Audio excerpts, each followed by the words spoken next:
Hey everyone, welcome back to our YouTube channel Physics Open House.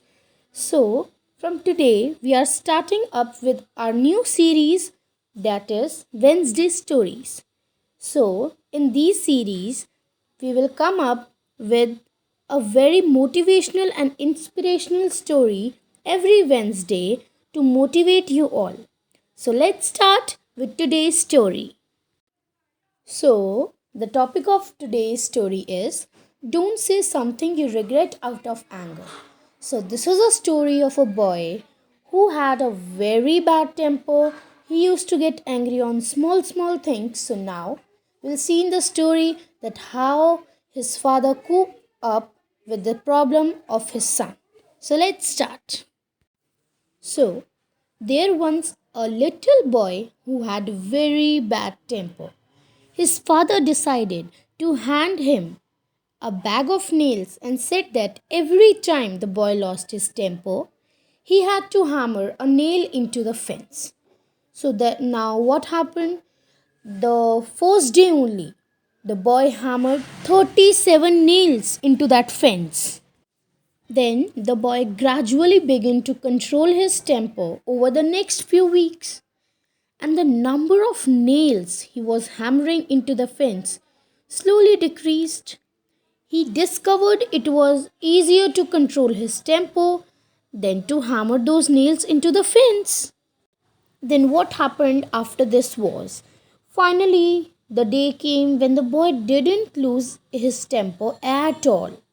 He told his father the news, and the father suggested that the boy should now pull out a nail every day. He kept his temper under control. Firstly, his father told him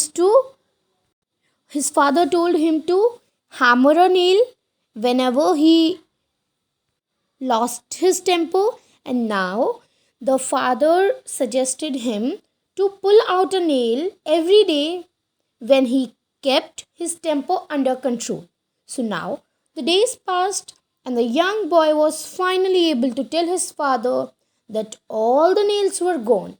The father took his son by the hand and led him to the fence. So now, you have done well, my son. Look at the holes in the fence. So now his father said that you have done a great job, my son. Very well done. So now he told to look at the holes in the fence. The fence will never be the same. His father is saying so. When you say things in anger, they leave a scar just like this one. You can put a knife in a man and draw it out. It won't matter how many times you say, I am sorry, the wound is still there. This was the story for today. I hope you all liked it. The story tells that anger doesn't solve anything, it builds nothing, but it can destroy anything. Always control your anger, as you don't know in anger what actions you are taking and what you are speaking. Always control your anger and don't do something that you will regret in future. This was the story. Please tell your suggestions in the comment section that how was the story and how we can overcome with our anger. Video made and edited by me, Miksha Solanki. Thank you. Thank you so much for watching this video. Please like, share and comment. Thank you.